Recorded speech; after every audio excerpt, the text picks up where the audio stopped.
നമസ്കാരം. നമസ്കാരം. പ്രിയങ്ക ആദ്യമായിട്ട് അഭിനയിക്കുന്ന ഷോട്ട് ഓർമ്മയുണ്ടോ? നമ്മളൊരു പടത്തിന് ചാച്ചാൻ തുളസിദാസ് സാറിന്റെ പടം വന്നു.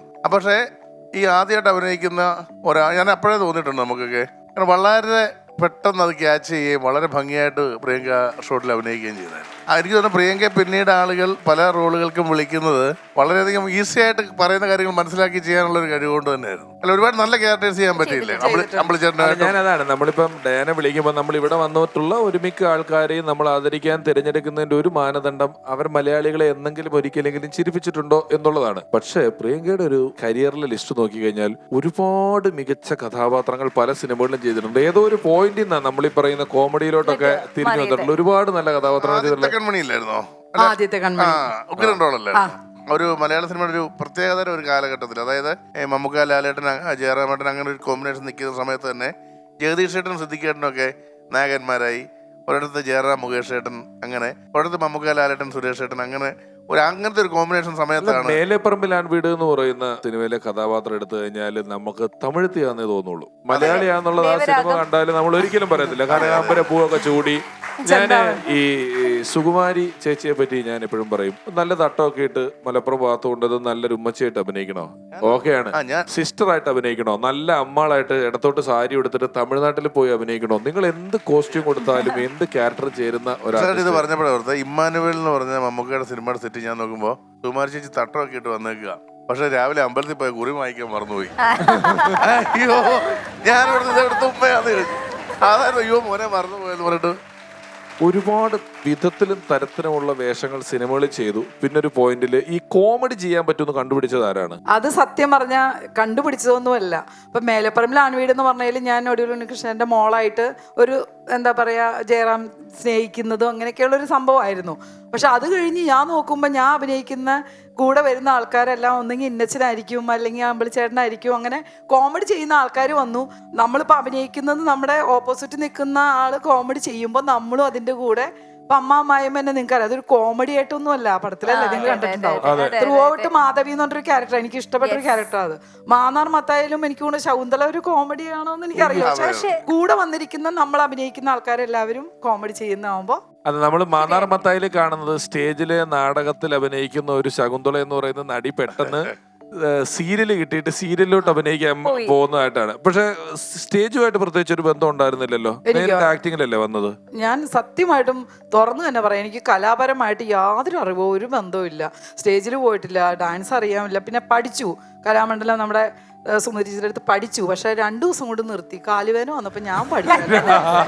പിന്നെ മാന്നാർ മത്തായിലെ ഡാൻസ് നിങ്ങൾ കണ്ടിട്ടുണ്ടോ? അതൊക്കെ ദൈവത്തിന്റെ അനുഗ്രഹം കൊണ്ട് ആ തട്ടയിൽ നിന്ന് ചെയ്തതല്ല, അത് എന്റെ വലിയ കഴിവൊന്നും അല്ല. ഇതിനിടെ ഒരു കാര്യം പറയാം, നമ്മളിപ്പോ വെറുതെ അങ്ങ് പറഞ്ഞു പോയ ഒരു പടങ്ങളുടെ പേരുകൾ നോക്കിയാൽ 200 ദിവസം ഓടിയ പടങ്ങളുടെ ലിസ്റ്റ് എടുത്ത് വെച്ചിട്ട് നമ്മള് മാന്നാർ മത്തായി, മേലെപ്പറമ്പിലാൻ വീട്, ഇങ്ങനെ നമ്മൾ വെറുതെ പറഞ്ഞു പോകുന്ന സിനിമകളെല്ലാം ഭാഗ്യതാരമായിരുന്നു. ഫസ്റ്റ് പടം വിയറ്റ്നാം കോളനിയാ. വിയറ്റ്നാം കോളനി എല്ലാവർക്കും അറിയാം. ഒരു ചുരിദാറും കൊണ്ട് പശു കീറി ഒറ്റ സീനിലാണ് ഞാൻ ആ വിയറ്റ്നാം കോളനിയിൽ വരുന്നത്. അതെ, പശു കീറിയ ചുരിദാറിന്റെ ഓണർ. അതാ പറഞ്ഞത്, എല്ലാ സിനിമകളും തിളക്കത്തില് 2-3 സീനല്ലേ ഉള്ളൂ. നല്ല പഞ്ചവർണ്ണം മൊത്തം ഉണ്ട്. പഞ്ചവർണ്ണം ഉണ്ടല്ലോ, നടന്നു വരുന്നത്. പക്ഷേ ആ സിനിമ എടുത്തോളൂ, എത്രയോ സിനിമകൾ സൂപ്പർ ഹിറ്റ് ആയിട്ടുള്ളതാണ്. അപ്പൊ കോമഡിയിലോട്ട് ഞാൻ ചോദ്യതാണ്, കോമഡി അറിയാണ്ട് കോമഡിയിലോട്ടായി പോയതാണ്. അങ്ങനെ ചോദിച്ചാ ഞാൻ പറഞ്ഞില്ലേ, ഞാൻ കോമഡി ഇപ്പം നമ്മൾ പറയുന്നത് നമ്മുടെ ഇവിടെ ഇരിക്കുന്ന ആൾക്കാർക്ക് ചിരിക്കാൻ തോന്നുന്നുണ്ടെങ്കിൽ അതൊരു വിജയമാണ്. എനിക്ക് തോന്നുന്നു വില്ലന്മാർ കോമഡിയനാകാൻ എളുപ്പമാണ്. അതുപോലെ കോമഡി ചെയ്യുന്നവർക്ക് എന്തും ചെയ്യാൻ പറ്റും. അതായത് സത്യം തന്നെയാ, കോമഡി ചെയ്യുന്ന ആൾക്കാർക്ക് ഏത് വേഷവും ചേരും. ലിസ്റ്റ് പ്രൊഫൈൽ എടുത്താൽ വരണ്ടു പോകും. ഒരു പക്ഷേ നമ്മളുടെ ഈ ഒരു സെഗ്മെന്റിൽ വന്നിട്ടുള്ള പ്രൊഫൈലുകൾ, നമ്മുടെ കലാഭവൻ ഹനീഫൊക്കെ വന്നിരുന്നു. ഹനീഫക്കയുടെ ഒരു പ്രൊഫൈൽ എടുത്ത സന്ദേശം തൊട്ട് നമ്മൾ ഇത്രയൊക്കെ പറഞ്ഞാലും പിടിച്ച കുറെ പടമുണ്ട് ഹനീഫയ്ക്ക്. നമുക്ക് ചിന്തിക്കാൻ പറ്റുന്ന എല്ലാവർക്കും ഇഷ്ടമാണ്. ഹനീഫയ്ക്ക് നല്ല മനുഷ്യനും ഒരുപാട് പടങ്ങൾ ചെയ്തില്ല. അതുപോലെ ഒരു വലിയ പ്രൊഫൈലിന്റെ ഓണറാണ് ഈ നിൽക്കുന്നതെന്നുള്ളത് നമുക്ക് എപ്പോഴും അഭിമാനിക്കാവുന്ന ഒരു കാര്യമാണ്.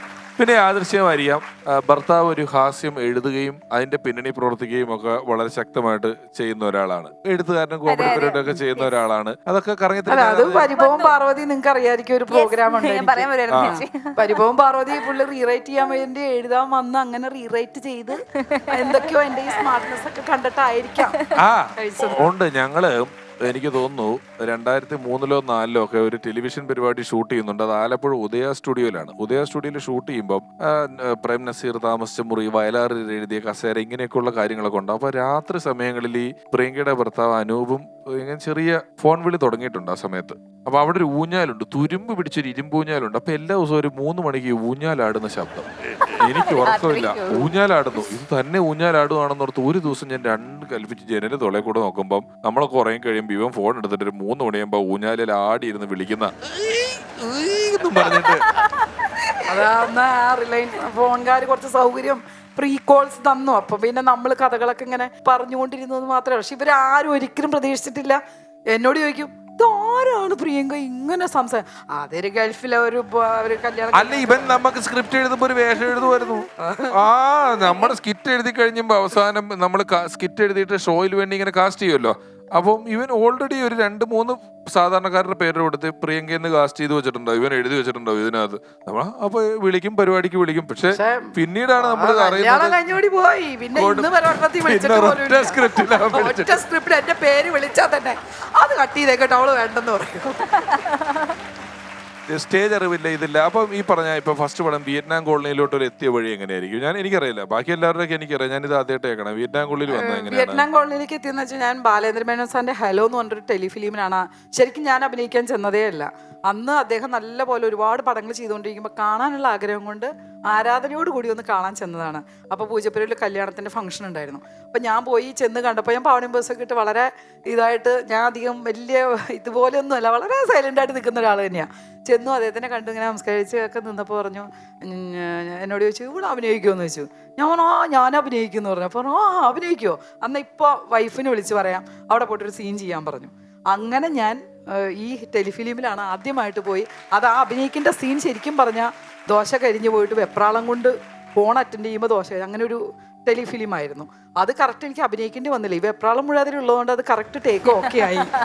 അല്ലാതെ ഞാൻ വലിയ അഭിനയമൊന്നുമല്ലേ. പക്ഷെ അവിടെ വെച്ച് എന്നെ കണ്ടിട്ടാണ് വിയറ്റ്നാം കോളനിയിലേക്ക് ഇങ്ങനെ ജസ്റ്റ് ഒന്ന് ഇങ്ങനെ പുതിയൊരു ആൾ വേണം, ശാന്തകുമാരി ചേച്ചിയുടെ മോളായിട്ടൊരു കുട്ടി വേണമെന്ന് പറഞ്ഞപ്പോൾ അന്ന് അങ്ങനെ ഓടിപ്പോയിട്ട് അതിൽ എന്നെ വിളിച്ചിട്ടാണ് ഞാൻ അഭിനയിക്കുന്നത്. അതിലാണ് ലളിത ചേച്ചി എന്നെ കാണുന്നതും പിന്നെ ഞാൻ വെങ്കലത്തിലേക്ക് ആദ്യമായിട്ട് നടത്തര കനകമായിട്ട് അതിനകത്ത് പോയി ജോയിൻ ചെയ്യണത്. അപ്പം അന്ന് ഭരതേട്ടനെ അറിയാവുന്നതുകൊണ്ട് ഭരതേട്ടനോട് ചോദിച്ചായിരുന്നു, ഞാൻ ചോദിക്കും എന്നെ ഒന്ന് അഭിനയിപ്പിച്ചുകൂടെ, തൊട്ടടുത്തല്ലേ ഞാൻ താമസിക്കണേ. പഠിക്കുക, അന്ന് ഞാൻ SLC പഠിച്ചൊക്കെ കഴിയട്ടെ, അപ്പൊ ആലോചിക്കുക എന്നൊക്കെ പറഞ്ഞ് നിർത്തിയതാ. പക്ഷെ ഭാഗ്യം കൊണ്ട് പിന്നെ വെങ്കലം വന്നു. ദേവരാഗം എന്ന് പറയുന്ന ഒരു സിനിമ അന്ന് കാലത്ത് 4 ഭാഷകളിൽ ചെയ്ത ഒരു വലിയ സിനിമയാണ്. ഒരുപാട് ഈ ബാഹുബലിയുടെ ഒക്കെ മ്യൂസിക് ഡയറക്ടറായിട്ടുള്ള കീരവാണിയുടെ സംഗീത സംവിധാനത്തിലുള്ള പടം അഭിനയം. ദേവരാഗത്തിന്റെ ഓർമ്മകൾ എന്തെങ്കിലും പങ്കുവെക്കാവുന്നതുണ്ടോ? പങ്കുവെക്കാനുള്ളത് ഉണ്ടോന്ന് ചോദിച്ചാൽ അതൊരു സംഭവമാണ് ശരിക്കും എൻ്റെ ജീവിതത്തിലെ. കാരണം എനിക്ക് എത്ര കണ്ടാലും മതിയാവാത്ത ഒരു ആർട്ടിസ്റ്റാണ് ശ്രീദേവി. അവരുടെ ഡ്രസ്സിങ് അന്നത്തെ ആ പടം കണ്ട എല്ലാവർക്കും അറിയാൻ പറ്റും, നമ്മൾ ശ്രദ്ധിച്ചിട്ടുണ്ടാവും. അവരുടെ പാവാടയും ബ്ലൗസ്, സാരി, മുല്ലപ്പൂ, അവരിൽ നിന്നാണ് ഞാൻ പൂ വെക്കാൻ പഠിക്കുന്നതും എല്ലാം. ഞാൻ അവരെ കണ്ടിട്ട്, കാരണം അത്ര ഇതായിട്ടാണ് അവർ വരുന്നത്. അവരൊരിക്കലും നമ്മൾ എവിടെയൊക്കെ ഇങ്ങനെ ഇരിക്കും ഇങ്ങനെയൊന്നുമില്ല. അവരെപ്പോഴും ഇരിക്കുന്നത് ഇങ്ങനെ ഇരിക്കുള്ളൂ. അവരുടെ ഒരു സ്റ്റൈൽ അതാണ്. കാരണം ഒരു സമയത്ത് ഒന്ന് തിരിഞ്ഞു നോക്കണേ, അവർ നോക്കണേ എങ്ങനെയാണെന്നറിയോ, കമ്മലിന്റെ ഇതിട്ട് ഒരിക്കലും വിഗ്രഹമാണ്, വിഗ്രഹം. അങ്ങനെയൊക്കെയാണത്. പിന്നെ വേറെ പ്രശ്നം എന്താണെന്ന് വെച്ചാൽ എൻ്റെ ഏറ്റവും വലിയൊരു വിഷമം, എത്ര നേരം ശ്രീദേവി നോക്കും, അപ്പുറത്ത് അരവിന്ദസ്വാമി ഇരിക്കുമല്ലേ, അപ്പോൾ അങ്ങനെ എത്ര നോക്കും. ഞാൻ ആ കൺഫ്യൂഷനാണ്, അവിടെയും നോക്കണം ഇവിടെയും നോക്കണം. പക്ഷെ ശ്രീദേവി കുറെ മലയാളം പറഞ്ഞു കൊടുക്കാൻ എനിക്ക് അവസരം കിട്ടി. ചിലപ്പോ നോക്കി മതി മറന്നു പോകും. ശരിയാ. ഒരു വലിയ അവാർഡ് നൈറ്റിന് ഹിന്ദി നടി ഊർമിള ഡാൻസ് ചെയ്യാൻ വന്നേക്കാണ്. അപ്പൊ ഊർമിളയുടെ ഡാൻസ് കഴിഞ്ഞാൽ ഞങ്ങളുടെ സ്കിറ്റാണ്. ഊർമിള വന്നു, ഊർമിളയുടെ ആൾക്കാർ അവരൊക്കെ റെഡി ആയിട്ട് ഇങ്ങനെ സ്റ്റേജിന്റെ സൈഡിൽ നിൽക്കുകയാണ്. ഞാനിങ്ങനെ ഊർമിളനെ കണ്ടു. ഒരു സെക്കൻഡ് എന്റെ മനസ്സിൽ രംഗീല വന്നു, ദൗഡ് വന്നു, ഇങ്ങനെ വന്നു. ഞാൻ മതിമറന്നുപോയി. ഞാൻ നല്ലോണം വായി നോക്കിയാ നിൽക്കുന്നതെന്നുള്ളത് ബാക്കി എല്ലാവരും കണ്ടിട്ടും ഞാൻ ഇങ്ങനെ നോക്കുന്നു. അവസാനം ഊർമിള ഇങ്ങനെ നോക്കിയിട്ട് എന്നെ കണ്ട് ഇങ്ങനെ അടിച്ചപ്പോഴേ ഞാൻ പറഞ്ഞിട്ട് അതൊക്കെ വിട്ടിട്ട് പോന്നിട്ടുള്ളത്. അതിനകത്ത് ഒത്തിരി പാട്ടുണ്ടല്ലോ, ശശികല ചാർജ്, ഇതൊക്കെ ഞങ്ങൾ ഒത്തിരി കഷ്ടപ്പെട്ട് നൈറ്റ് ഷൂട്ട് ചെയ്തപ്പം ഇവരൊന്നും അധികം നൈറ്റ് ഒന്നും ഷൂട്ടിൽ നിൽക്കുന്ന ആൾക്കാരല്ല ശ്രീദേവിയാണിത്. പക്ഷെ ഭരതേട്ടന്റെ പടം ആയതുകൊണ്ട് നൈറ്റ് ഫുള്ള് നിന്ന് തീർക്കണ്ടായിരുന്നു. ഈ രാത്രി മുഴുവൻ ഇവരുടെ കൂടെയല്ലേ നമ്മൾ ഇരിക്കുന്നത്. അതൊക്കെ ഒരു വല്ലാത്തൊരു എന്താ പറയാ ഒരു അനുഭവം തന്നെയാണ്. ഇത്രയും വലിയ ആൾക്കാർ മരിച്ചതുകൊണ്ടൊക്കെ എനിക്ക് ഭയങ്കര വിഷമമൊക്കെ ആയിരുന്നു.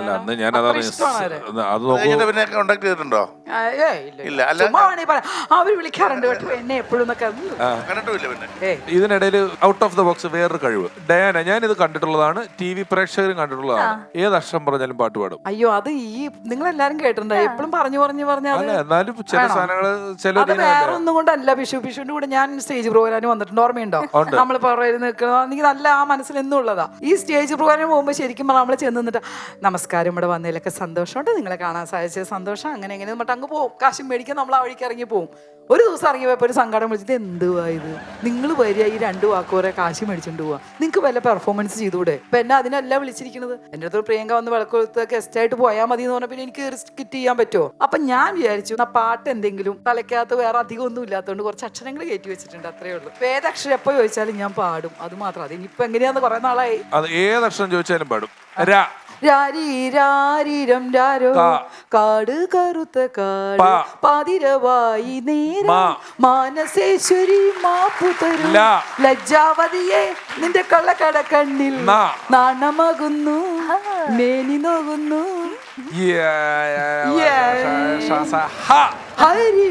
ഹരിമുരളീരവം ഹരിത വൃന്ദാവനം പരിപാടി. എനിക്കറിയാം. ചോദിക്കാട്ടോ, ചെന്നോട് ചോദിക്കാം. ഏതെങ്കിലും കഷ്ടം ചോദിക്കൂ. ജലശംഖ് പുഷ്പം ഗഗനമേ ഗഗനമേ. ഇത് വലിയ പാടകളാണ്. ആയിരം കണ്ണുമായി. ഞാൻ പറഞ്ഞില്ലേ, വേറെ ഒന്നും കൊണ്ടല്ല, എന്തെങ്കിലും നിങ്ങൾക്ക് വേണ്ടി സ്റ്റേജിൽ കയറുമ്പോ പെർഫോമൻസ് ചെയ്യണല്ലോ എന്ന് ഓർത്ത് പഠിച്ചു വെച്ചത്. അതെ, താങ്ക് യു.